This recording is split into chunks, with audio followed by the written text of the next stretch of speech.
আসসালামু আলাইকুম। আমি এখন উহুদ পাহাড়ে আছি। দেখেন উহুদ পাহাড়ের উপরে এখনো যাই নাই, আমি যাবো এখানে, তার আগে আপনাদের সাথে শেয়ার করি। দেখেন, আর ওই যে দূর থেকে যে দেখতেছেন বক্স করা মাঠের মতো, ওইটা কবরস্থান। ওইখানে নবী করিম সাল্লাল্লাহু আলাইহি সাল্লামের চাচা কবর ওখানে। হ্যাঁ, আবু আলা আল ওয়ালিয়া, হ্যাঁ, আবু মুস্তফা আল সাইবানি। হ্যাঁ,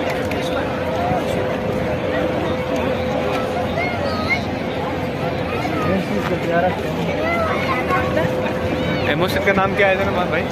ये मस्जिद का शुहादा शुहादा meaning, what is the meaning of शुहादा इन मटरिस कब्रिस्तान होते हैं हाँ हाँ जो शहीदों का ये बोलते हैं ना वो हाँ।